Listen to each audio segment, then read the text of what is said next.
Ven. Ah, no, tengo esta. Ah.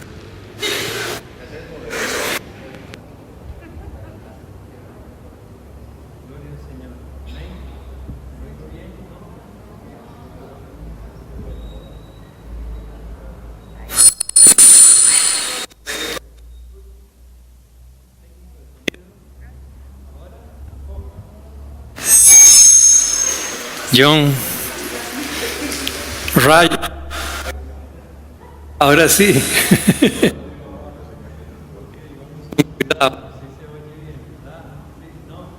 Dicen que no.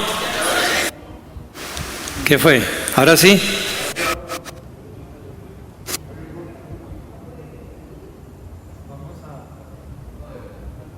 ¿Qué será?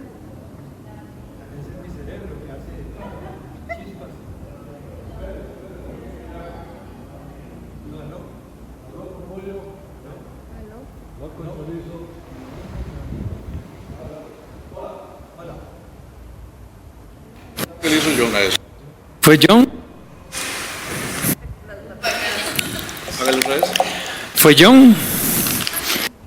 Long. Sigue, sigue. ¿Aló? ¿Fue John? Por su amor. Sí.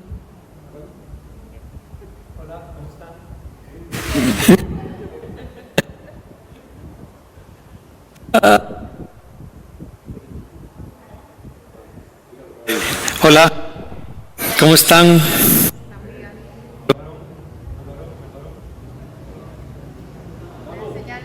Varó, Venga, ayúdenos.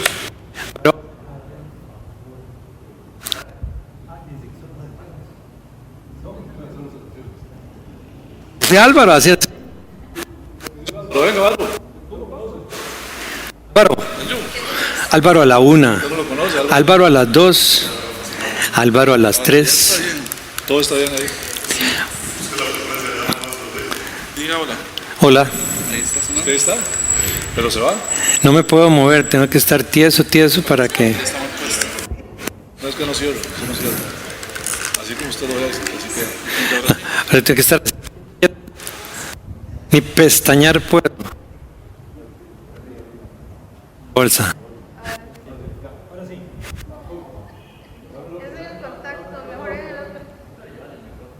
¿Cómo? Ahora está funcionando. Voy a seguir hablando en esta dirección, viendo solo en esta dirección para que... Sí, exacto. Ni me voy a mover. Voy a ver cómo hago para poder leer. Tendré que leer así, no importa, ¿verdad? Vamos a tomar lo de la semana anterior que no tuvimos y avanzamos. Quisiera... Me rindo. Ok. Entonces, vea.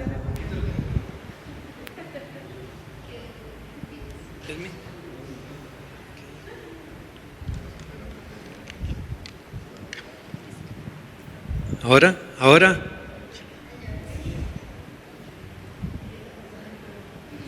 Ahora. Ahora. ¿Se oye? ¿Sí? Muy bien. Ok. Por donde vamos a trabajar es bueno. Vamos a tratar de hacer como 2 lecciones en una. Pero vamos a hacer lo siguiente. Yo quisiera que piensen cuál es el tema unificador de las Escrituras. ¿Cuál es el hilo conductor? Desde Génesis hasta Apocalipsis. Yo quiero que oren y yo le he estado pidiendo al Señor que nos dé oportunidad para trabajar hasta el libro de Apocalipsis, pero eso solo el Señor lo puede permitir. Pero desde ahora, ¿cuál es el hilo conductor o el tema unificador de las Escrituras? El tema principal que se explica a lo largo de toda la Biblia. ¿Cuál es? Piensen un minuto. Esto, como siempre, lo he consultado con teólogos, ¿verdad? Gente interesada realmente, no que vive de la teología, sino que hace teología, es diferente. Ok, vamos. El tema principal de la Biblia va desde Génesis hasta Apocalipsis. Es el siguiente: Dios, para su propia gloria, ha determinado crear y reunir para sí mismo a un grupo de personas para que sean los súbditos de su reino eterno. Pregunto, hago un paréntesis aquí, ¿se entiende la palabra súbdito, Álvaro? ¿Qué es, Álvaro, un súbdito? Un enano, es que señaló así, entonces.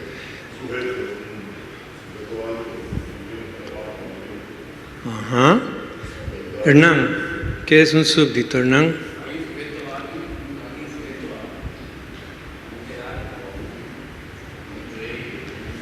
Ok.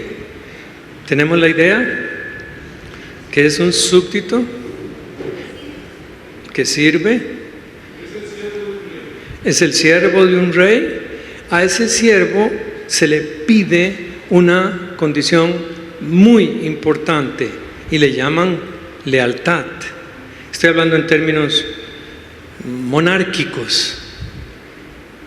El súbdito le jura lealtad al rey. Amén.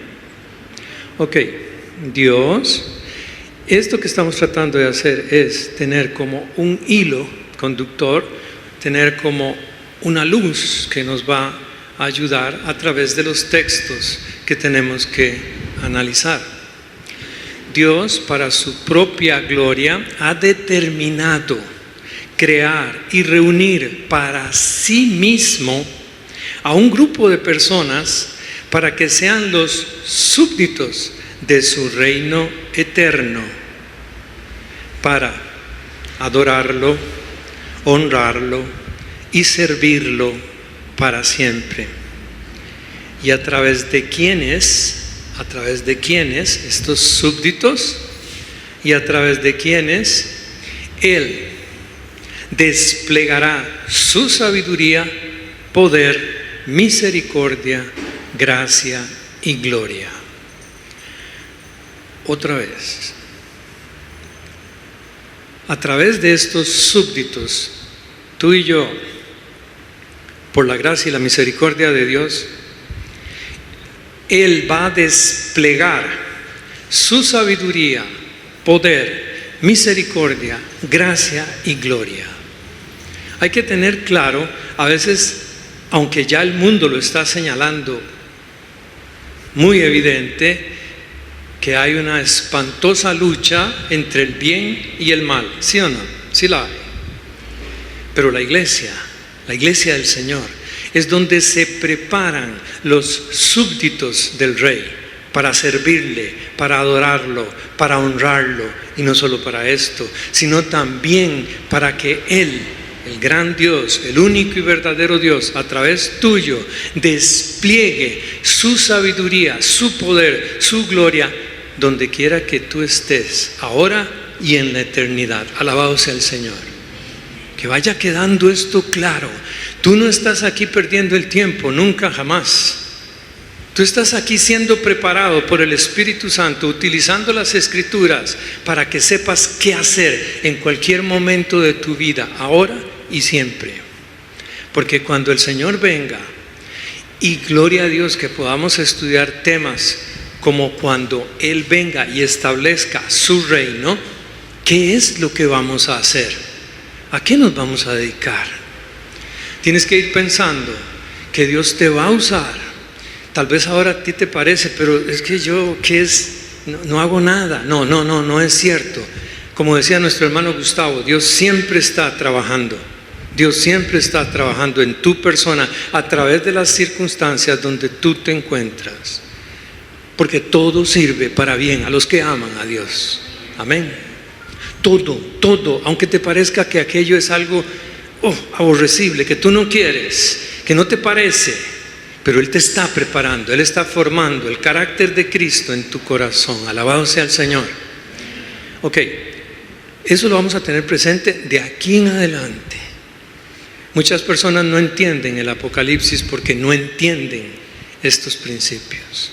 Muchos se enredan buscando detalles o cuestiones ahí misteriosas y pierden de vista el propósito que tiene Dios. Es tener un pueblo para sí mismo, de reyes, de santos, de sacerdotes, al servicio de Él, ahora y por la eternidad. ¿Recuerdan? Habíamos visto un versículo que decíamos, los que saben dicen, que es el corazón del Evangelio. En 15 palabras griegas, en el griego, yo las conté, en el griego con 15 palabras, Pablo resumió el corazón del Evangelio. 2 Corintios 5, 21. Algunas cosas van a parecer como que se están repitiendo, pero es que es necesario. Ya lo habíamos dicho desde el principio, que este curso pues es por medio de saltos telescópicos para luego regresar y rellenar. Ahí tienes tú el corazón del Evangelio. Es el versículo donde mejor se presentan las doctrinas de la sustitución y de la justificación, o algunos más llaman de apropiarnos de la obra de Cristo. Mira, al que no conoció pecado, hizo pecado por nosotros. Al que no conoció pecado, hizo pecado por nosotros, para que nosotros fuésemos, ¿qué? Fuésemos hechos. Cuando tú oyes eso de fuésemos hechos, ¿en qué piensas? En un acto de magia. O sea, Dios hizo así y ya. César ya está, ya. Su posición espiritual es esa, ¿de acuerdo? Pero el César que está aquí sentado tiene que ser hecho, tiene que ser tratado por el Espíritu Santo usando la Escritura. Acabamos de ver las solas, ¿verdad? Sola Escritura, sola fe, sola gracia, solo Cristo, solo a Dios sea la gloria, ¿verdad? Las 5 solas. Ok, para que nosotros fuésemos hechos. Tú tienes seguridad de que eso va a realizarse. Está escrito, para que María Fernanda sea hecha justicia de Dios en Cristo. Obvio, tú puedes decir yo no quiero. Tú puedes en cualquier momento decir ya no quiero. A mí no me interesa hacer la justicia de Dios en Cristo. ¿De acuerdo? Hay 2 cosas que tendremos que ir aprendiendo. Una cosa se llama la voluntad permisiva de Dios, que es donde Dios permite que Dago diga no, yo no quiero. Está bien, Dago. Hay otra que es una voluntad donde está claro lo que Dios quiere y se hace. Eso lo iremos viendo en ese hilo conductor. Muchos de nosotros hemos sido rebeldes. Seguro después de Alvarón sigo yo. Pero Dios ha tratado con nosotros, más con Alvarón que conmigo. Y por eso estamos aquí. Si no fuera porque Dios sabe disciplinar a sus hijos, no, muchos de nosotros no estaríamos aquí. Ok, entonces dice, fuésemos hechos, y vamos a entrar en ese proceso. Mira de dónde vamos a salir, de 2 de Corintios 5:21.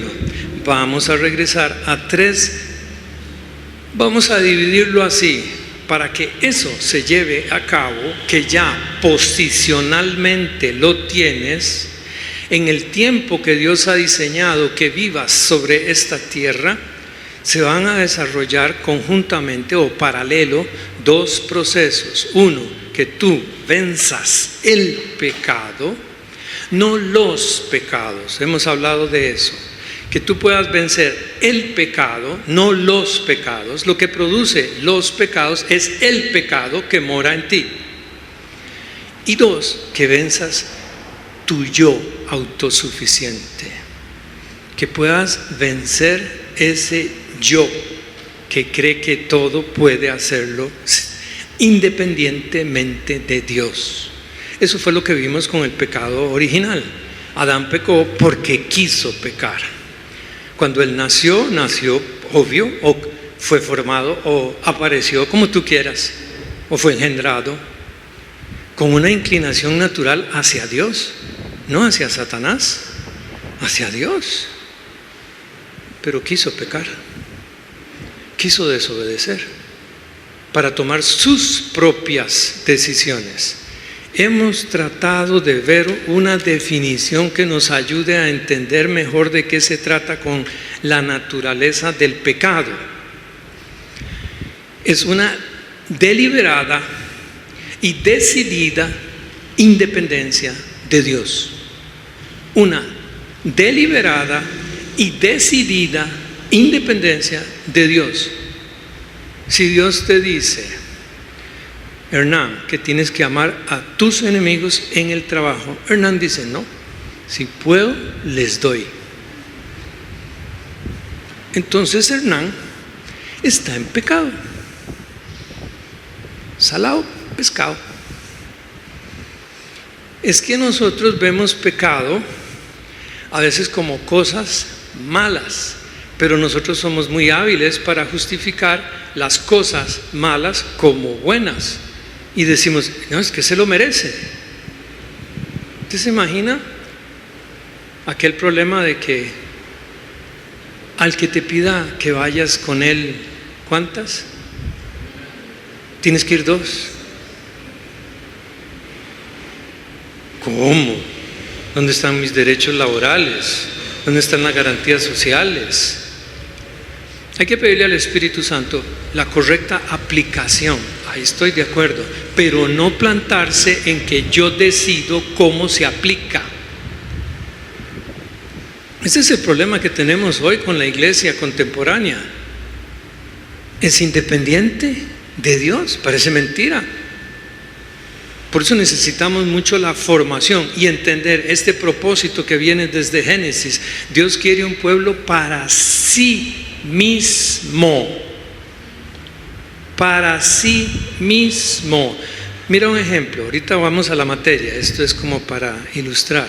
2 de Corintios 5:15. Por ahí mismo, por ahí, creo. O primera, déjame ver, creo que estoy equivocado. No, 2 de Corintios 5:15. Acabamos de ver que Él fue hecho pecado por nosotros, para que nosotros fuésemos hechos justicia de Dios. Mira lo que dice ahí. Y por todos murió, para que todos vivan como les dé la gana, para que todos compren, vendan, trabajen, hagan, coman, beban, como quieren. Esa dice mi Biblia. Y por todos murió. ¿Ves? Por todos murió. Para que los que viven ya no vivan para sí, mas para aquel que murió y resucitó por ellos. ¿Para quién vives? Porque, ¿cómo defines vivir? Es trabajar, es comer, es dormir, es hacer muchas cosas. ¿Para quién las haces? No, pero yo soy cristiano. Pero yo sé mejor qué hacer. Yo sé dónde ir a buscar trabajo. Yo sé con quién casarme. Y que Dios me ayude. La iglesia, la reforma, acabamos de pasar lo de la reforma. Había un dicho en la reforma, pero no lo sé decir en latín, tal vez Hernán se acuerda. Era iglesia reformada, siempre reformada. Iglesia reformada, siempre reformada. O sea, ¿qué quiere decir? que nosotros tenemos que estar revisando la reforma y vigilando que estemos viviendo la reforma. De repente aquellos hombres entregaron su vida para que tengamos hoy al alcance muchos instrumentos para vivir de acuerdo a la sola Escritura, sola fe, sola gracia, solo Cristo, solo la gloria a Dios. No. Ay, la reforma, ¿qué importa? Y eso fue hace tanto. Ahora hay otras reformas. ¿Qué es eso? Mira, y por todos murió. Tú tienes que preguntarte, yo creo que Jesucristo murió por mí. Yo creo que Él fue a la cruz por mí. Bueno, si tú dices, sí lo creo, entonces tú tienes que preguntar, ¿y yo estoy viviendo por Él? Y aquí esta versión dice, para que los que viven ya no vivan para sí. Dile al Espíritu Santo, yo estoy viviendo para mí. Bueno, eso era como para... Hay otro de ese orden, Romanos 14, del 7 al 9. Vamos leyéndolos, así gano un poquito de terreno para plantar los cimientos. Romanos 14, 7. Porque ninguno, ¿cuántos? Ninguno de nosotros vive para sí y ninguno muere para sí. Pareciera como que agarró el churuco Pablo, ¿no? O sea, dele. Sí, es que eso es reforma. Yo no vivo. Es más, vea qué peligroso lo que vamos a hablar. Tú y yo no vivimos para ninguna organización eclesiástica, llámese católica, llámese evangélica. Nosotros vivimos para Cristo. Que estemos dentro de una organización, eso nos obliga también a tener bien abiertos los ojos, a ver si lo que estamos aprendiendo está de acuerdo a la sola Escritura, sola fe, sola gracia. Solo Cristo, solo la gloria a Dios. Porque ninguno de nosotros vive para sí y ninguno muere para sí. Ahora el 8, que si vivimos, para el Señor vivimos, y si morimos, para el Señor morimos. Mira, ¿qué seguridad tienes? A ti te pueden decir, hoy tienes cáncer terminal, te vas hoy. ¿Qué vas a decir? Pues vas a decir, sí, me muero, pero para el Señor. Eso tiene que estar en tu mente, iluminada por el Espíritu Santo. El problema es si no conoces la Escritura. El problema es que te llegue de repente una desgracia y no conozcas que eso es energía de Dios para ti, provisión de Dios, provisión espiritual para que te puedas levantar y ponerte firme. ¿Qué pasa? Cuando estemos en Apocalipsis, si Dios permite, vamos a ver algunas cosas de esas. Soy de los que creo que tendremos que enfrentar al anticristo. No creo que el anticristo no tenga que vérselas con los verdaderos creyentes del Señor. Los que saben decir en el momento difícil, vivo para Cristo y si muero, muero para Cristo. Dele viaje, haga lo que le dé la gana, que muero para Cristo. Bendito sea el Señor. Y el 9, de todas formas, vamos a estar rellenando, porque Cristo para esto murió.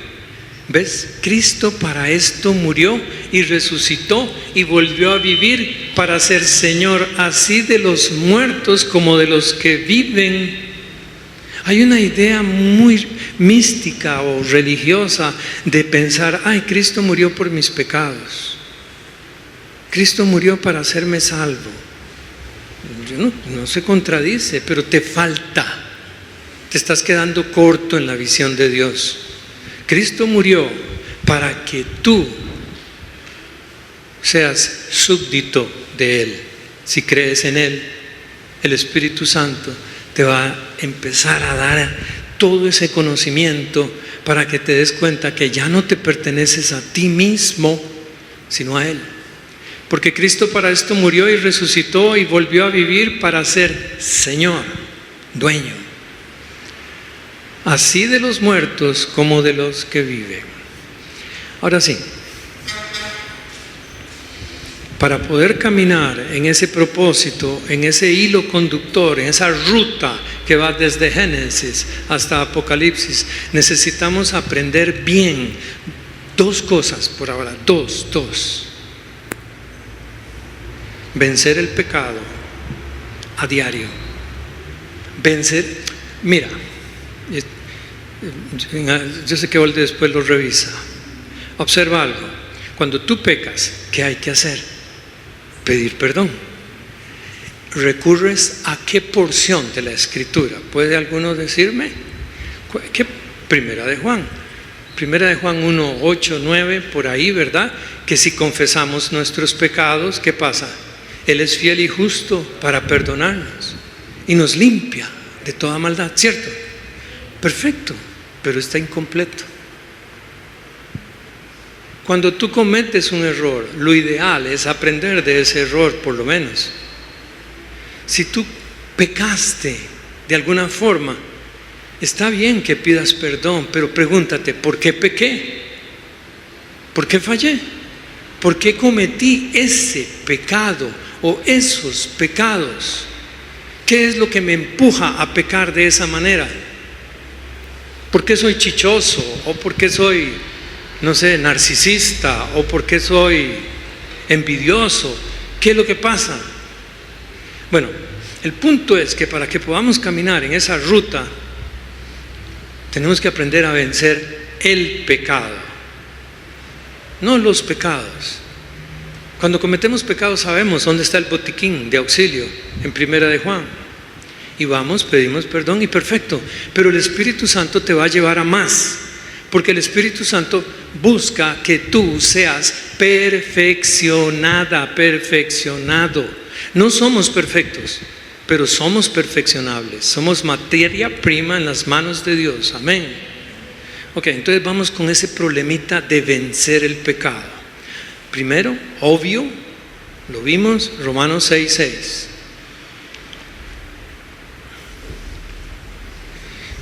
Y aprovechando ese versículo donde Pablo cita algo muy delicado que tenemos que aprender acerca de nuestro cuerpo mortal. Sabiendo, ¿alguien sabe cuál es la forma gramatical de ese término, sabiendo? Álvaro, ¿tú sabes? Cuando son esos yendo, ando, un gerundio.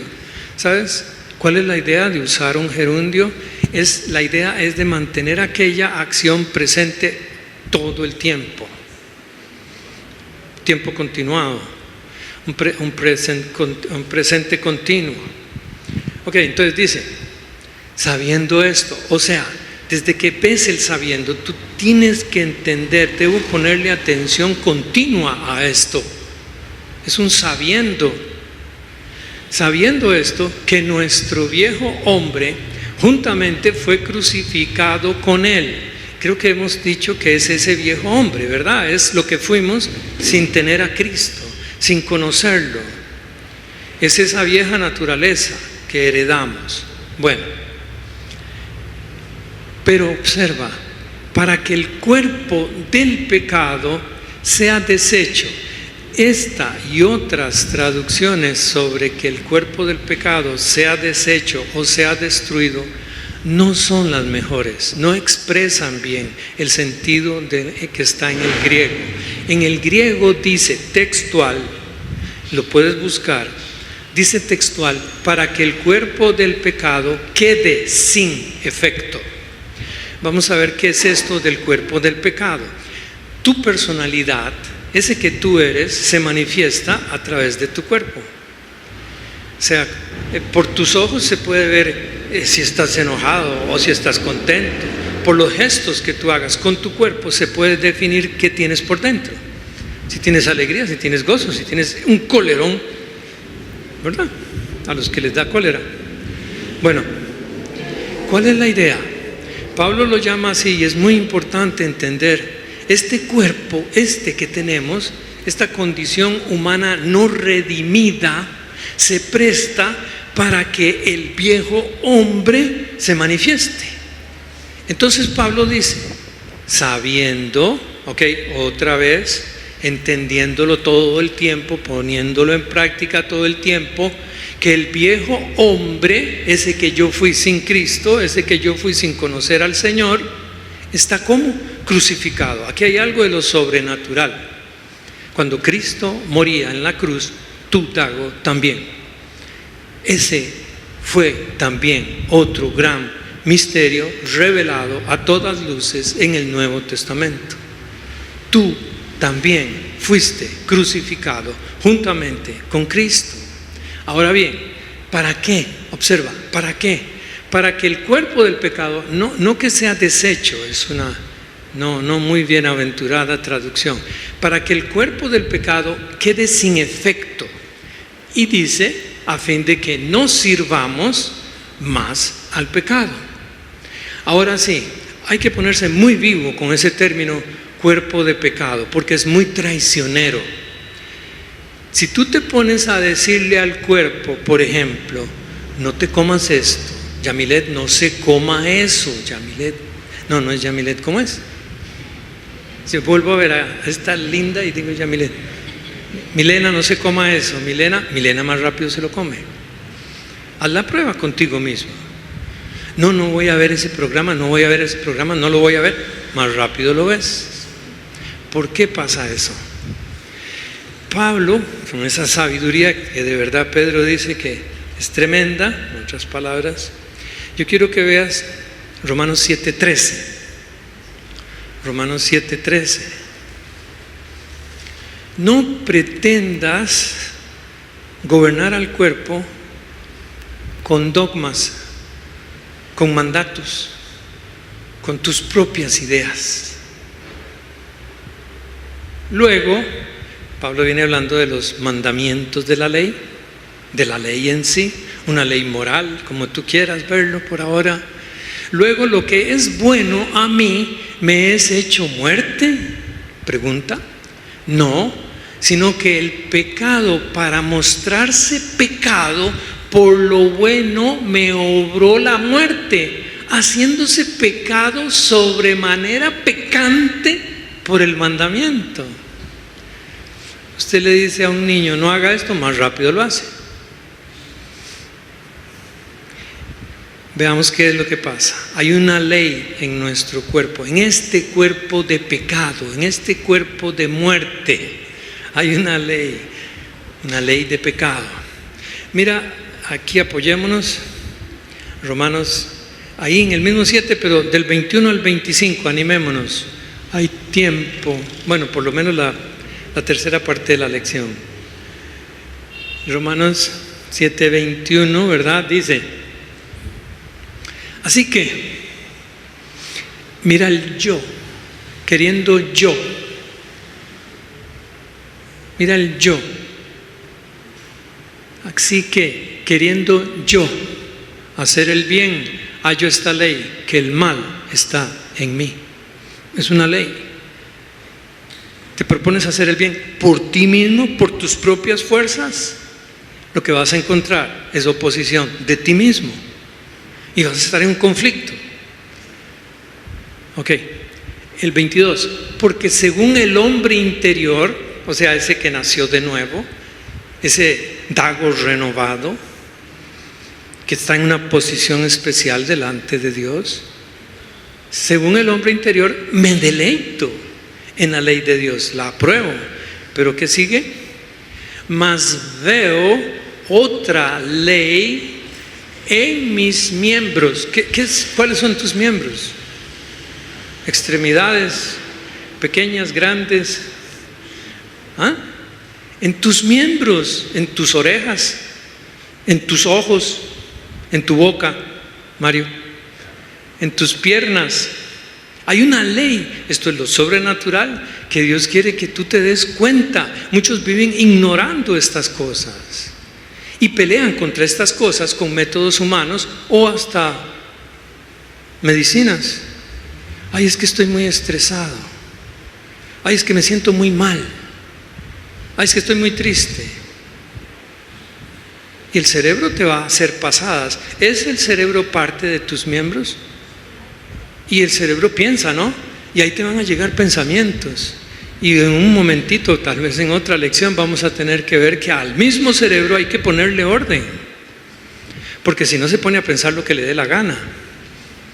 Ok, hay una ley en tus miembros, en ese cuerpo que tienes hoy.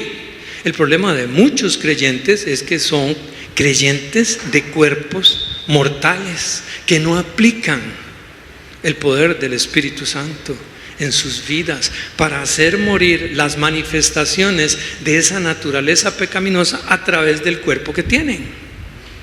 Y muchos hasta se enferman.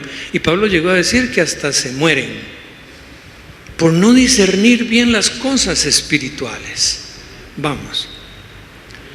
Mas veo otra ley en mis miembros que se revela contra la ley de mi espíritu. Se revela y que me lleva cautivo. Esto es lo delicado. Pablo está describiendo en forma natural lo que él sufre, y cualquier creyente honesto sabe que así es. La carne, para llamarlo así, no como solamente lo biológico, sino como asiento de la naturaleza pecaminosa, se revela. No, yo no quiero leer. Y de repente te da sueño. Y de repente te duele todo. No, yo no quiero ir a la iglesia. Pastor. Bueno, la ley de mi espíritu, y que me lleva cautivo a la ley de... ¿A cuál ley? A la del pecado. ¿Que a dónde está? Muchos le echan la culpa al diablo. Yo más bien, pobrecito el diablo. Sí, muchas veces el diablo es culpable. Oh, diablo más malo, oh, diablo esto, diablo el otro. Y el diablo por ahí en un rincón diciendo, pero si yo no he hecho nada. Es que le dan rienda suelta a esa ley. Y si hubiera un abogado, se sabe que una ley se puede abrogar con otra ley que tenga la aprobación de un cuerpo jurídico. Bueno, entonces dice, y que me lleva cautivo a la ley del pecado que está en mis miembros. Por favor, que no se te olvide eso y que no juegues de santo, porque tú caminas con una ley de pecado en tus miembros y tienes que aprender. Por eso es que Pablo dice, sabiendo esto, que nuestro viejo hombre. Entonces, cuando a ti se te levanta aquello, porque el viejo hombre legalmente está muerto, pero él a veces no le da la gana, ¿verdad? Y entonces quiere usar el cuerpo, ese cuerpo que tienes con esos miembros, porque hay una ley de pecado, entonces la quiere usar para manifestar sus deseos, sean los que sean. Pueden ser deseos morales, aprobados, o inmorales, para atacarte, para hacerte pecar. Pero si tú entonces utilizas ese conocimiento que te da el Espíritu Santo a través de las Escrituras, y tú le dices, usted está crucificado. ¿Qué se necesita para hacer eso, Hernán?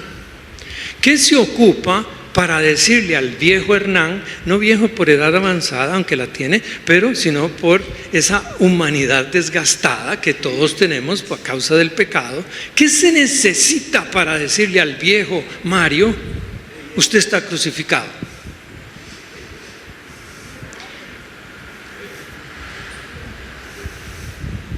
Exactamente, exacto, Hernán. Hablamos mucho de fe, pero ahorita, bueno, ya hoy no, creo que no, pero ahorita vamos a ver algo. Decimos fe, pero no sabemos cuál es el cuerpo que tiene esa fe. O sea, cuál es el sistema doctrinal que tiene esa fe que tú dices tener. Hernán dijo bien, fe, pero es esa fe que está alimentada por esta palabra, por lo que estamos estudiando. Si no, el viejo hombre hace lo que le da la gana contigo, porque él solo se somete a una ley superior, la ley de Dios, la ley de vida en abundancia que te da Cristo. Pero si tú eres ignorante, vives en un completo conflicto contigo mismo, porque quieres hacer una cosa pero no la puedes hacer. te da por hacerla mal. Quieres trabajar bien y te robas horas. Qué raro.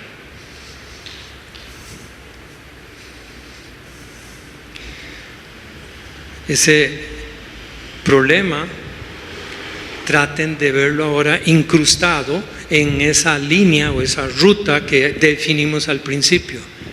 Yo tengo que ser un súbdito de Dios, un súbdito del Rey, que aprende a serle leal, aplicando por fe lo que Él en su palabra me enseña acerca de que estoy muerto al pecado. El versículo que seguiría de este sería dijimos 25, entonces 24, miserable. Mira qué lindo esto cuando se estudia en el trasfondo romano. Miserable hombre de mí, ¿quién me librará del cuerpo de esta muerte? En el trasfondo romano, resulta que si Mario, digamos que mataba a Álvaro, cometió un crimen y mató a Álvaro, entonces ¿sabe cómo castigaban los romanos a Mario? Cogían el cuerpo de Álvaro y lo amarraban al cuerpo de Mario, poniéndole la cara enfrente. Y Mario tenía que caminar por toda Atenas con Álvaro muerto enfrente. Esa era una forma de castigar el asesinato en el Imperio Romano. Pablo cogió de ahí esa figura y se da cuenta que es que él está viendo que tiene un cuerpo de muerte que lo contamina, que lo hace sentirse muy mal. ¿Usted se imagina ese cuerpo pudriéndose, amarrado, que usted no se puede soltar de ese cuerpo? Ese era el castigo por haber asesinado a alguien en el Imperio Romano. Pablo toma esa figura y se la imagina que él anda con un cuerpo de muerte. Sería bueno que tengamos esa visión espiritual. Es una realidad espiritual respecto de esto. Aquí hay una ley que me puede traicionar en cualquier momento. Pero mira qué lindo el 25. Gracias, y yo creo que este hombre sabía por qué estaba diciendo gracias de verdad. Gracias doy a Dios por Jesucristo, Señor nuestro. La pregunta era, ¿quién me librará? Aquí viene la persona, porque ¿quién es por una persona? Pregunta, no un qué, sino un quién. Entonces, gracias doy a Dios por Jesucristo, Señor nuestro. Ojo, así que yo mismo, ojo, el yo. Otra vez el yo, varias veces lo hemos querido subrayar. Cuando tú estés hablando en términos de primera persona personal, ¿verdad? Yo, cuando estés diciendo yo puedo, yo quiero, yo, el yo, estás mal. Estás mal. Así que yo mismo con la mente sirvo a la ley de Dios, más con la carne a la ley del pecado. Voy a pegar un brinco y luego relleno. Vamos a Gálatas 2:20, yo sé, y 21, para que veas qué hace Pablo ahora con el yo. Con el yo. Yo voy a trabajar aquí, yo voy a hacer esto, yo voy a comprar esto, yo voy a vender esto. Con Cristo estoy crucificado, estoy juntamente crucificado y vivo, no ya ¿quién? Yo. Ahí le quitas la fuerza a este cuerpo de pecado. Pero esto no es fácil. Esto hay que entrenarse todos los días, todo el tiempo. Hay que concentrarse. Y en el mundo de hoy, con tanta distracción, tu yo está muy ocupado. Y se ocupa que tú pongas todo el interés en lo que la fe de Jesucristo enseña. Mira, con Cristo estoy juntamente crucificado y vivo, no ya yo. Yo quiero hacer esto. ¿Ya no soy yo? No, ya no yo. Y lo que ahora vivo en la carne, aquí Pablo está usando ese término carne como ese cuerpo físico, biológico, esa condición humana no redimida. lo vivo, ojo, a ver, pongámosle atención a la redacción. ¿Cómo dice que lo vivo? ¿Lo vivo en qué? En la fe de... ¿Por qué no dice lo vivo por fe en Jesucristo? Y será una cuestión de una redacción caprichosa, no lo es. En el griego es más grave el tema.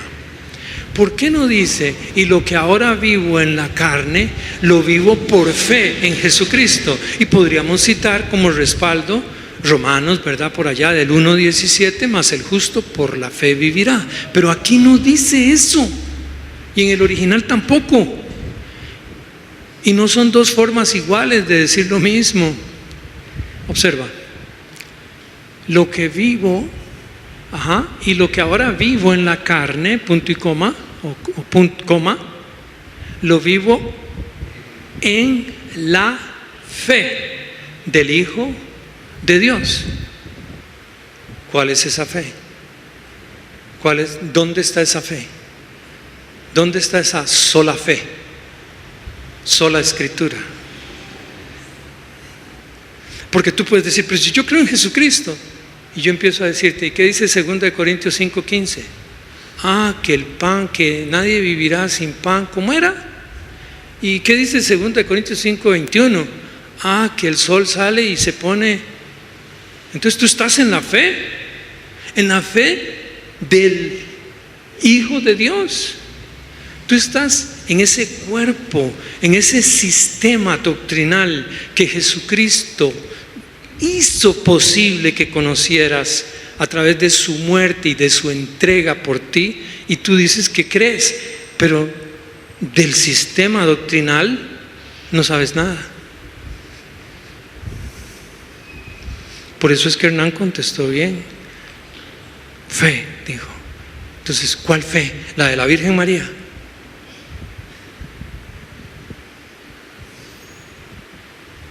No.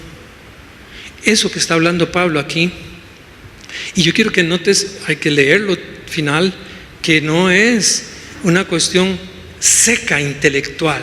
Mira cómo Pablo lo entrega diciendo, y lo que ahora vivo en la carne, lo vivo en la fe del Hijo de Dios, el cual me amó y se entregó a sí mismo por mí.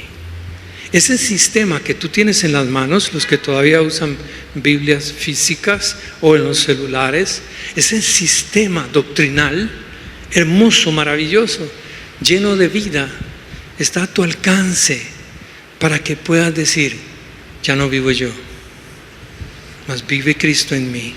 Y lo que ahora vivo en la carne, lo vivo en la fe del Hijo de Dios, el cual me amó y se entregó a sí mismo por mí.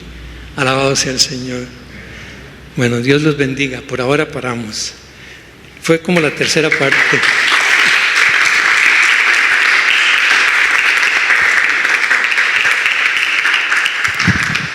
Qué bendición.